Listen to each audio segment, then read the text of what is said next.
सब विद्यार्थियों को मेरा नमस्कार। तो जैसा आप सभी जानते हैं कि पिछली वीडियो में जो हमारा अध्याय था अलंकार प्रकरण उसको हमने किया था। तो आज की वीडियो में हम प्रारंभ करेंगे अपना वाक्य प्रकरण की। तो शुरू करते हैं। वाक्य किसे कहते हैं? सर्वप्रथम वाक्य किसे कहते हैं? तो शब्दों के सार्थक समूह को, सार्थक का मतलब होता है जिसका कोई अर्थ हो, यानी कि अर्थ सहित। शब्दों के सार्थक समूह को, निरर्थक होता है जिसका कोई अर्थ ना हो, सार्थक होता है जिसका कोई अर्थ होता है। तो शब्दों के सार्थक समूह को क्या कहते हैं? वाक्य कहते हैं। या ऐसे भी कह सकते हैं कि एक विचार को पूर्ण रूप से प्रकट करने वाले शब्द समूह को क्या कहा जाता है? वाक्य कहा जाता है या वाक्य कहते हैं। जैसे दशरथ पुत्र राम ने रावण को मारा। आगे देखिए, वाक्य के अंग अथवा घटक किन्हें कहा जाता है? वाक्य के अंग अथवा घटक किन्हें कहा जाता है? ये कितने प्रकार के होते हैं? उदाहरण सहित स्पष्ट करें। तो जिन अवयवों से, अवयवियों यानी कि जिन तत्वों से, जिन अवयवों से या जिन तत्वों को मिलाकर वाक्य की रचना होती है उन्हें वाक्य के अंग कहा जाता है। अंग या घटक वाक्य के प्रमुख रूप से दो घटक होते हैं, कर्ता तथा क्रिया। एक है कर्ता, दूसरा क्रिया। इन दोनों के बिना वाक्य की रचना संभव नहीं है। इसके अतिरिक्त वाक्य के अन्य अंग, विशेषण, क्रिया विशेषण, कारक आदि होते हैं, परंतु इन्हें इच्छा अनुसार जो है प्रयोग किया जाता है। तो कर्ता और क्रिया के अनुसार वाक्य को दो भागों में बांटा जा सकता है, कर्ता और क्रिया के अनुसार।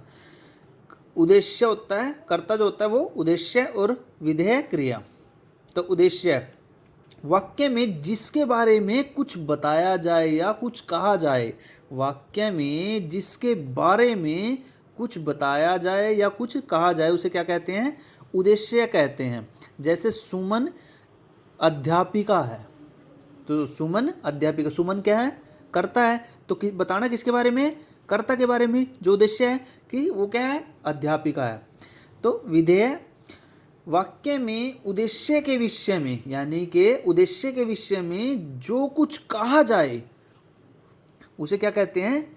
विधेय कहते हैं। जो कुछ कहा जाए, जिसके बारे में कहा जाए उसको नहीं, जो कुछ कहा जाए, उद्देश्य के विषय में जो कुछ कहा जाए उसे क्या कहते हैं? विधेय। जैसे काले काले बादल गरजते हैं, काले काले बादल गरजते हैं। तो इस वाक्य में क्या है? जो गरजना है वो क्या है? विधेय है। रचना की दृष्टि से वाक्य कितने प्रकार के होते हैं? तो रचना की दृष्टि से वाक्य तीन प्रकार के होते हैं। पहला सरल वाक्य, दूसरा संयुक्त वाक्य और तीसरा मिश्र वाक्य। तो देखिए, सरल वाक्य किसे कहते हैं? जिस वाक्य में एक उद्देश्य और एक विधेय, यानी कि एक कर्ता और एक क्रिया, जिस वाक्य में एक उद्देश्य और एक विधेय हो उसे सरल या साधारण वाक्य कहते हैं। जैसे पानी बरस रहा है, मीरा पत्र लिख रही है, मैं कल दिल्ली गया था, परिश्रम करने वाले छात्र सदा सफल रहते हैं, लड़के कक्षा में पढ़ रहे हैं। तो ये क्या हो गए? सरल वाक्य। आगे देखिए, संयुक्त वाक्य किसे कहते हैं? उदाहरण से स्पष्ट करें। संयुक्त का अर्थ होता है जुड़ना, जुड़ा हुआ। तो जिस वाक्य में दो या दो से अधिक, जिस वाक्य में दो या दो से अधिक उपवाक्य स्वतंत्र होते हुए, आज़ाद होते हुए भी किसी योजक के द्वारा जुड़े हों उन्हें क्या कहा जाता है? संयुक्त वाक्य कहा जाता है। योजक होता है दो स्वतंत्र या अधिक, दो से अधिक स्वतंत्र उपवाक्यों को जोड़ने वाला। तो जैसे मैं पढ़ रहा हूँ और तुम खेल रहे हो, और जो है इसमें ये क्या है? योजक। तो ये कैसा वाक्य हो गया? संयुक्त वाक्य। आप चाय लेंगे अथवा आपके लिए ठंडा मंगवाऊं, तो और, अथवा, और, इसलिए, परंतु, ये क्या है? योजक है। आगे देखिए, अंतिम है मिश्र वाक्य किसे कहते हैं? उदाहरण से स्पष्ट करें। जिस वाक्य में एक प्रधान उपवाक्य है, जिस वाक्य में एक प्रधान उपवाक्य है और एक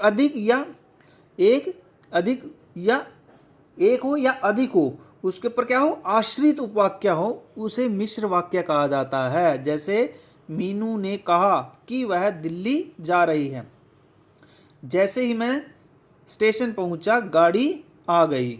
जो मेहनत नहीं करता वह असफल रहता है।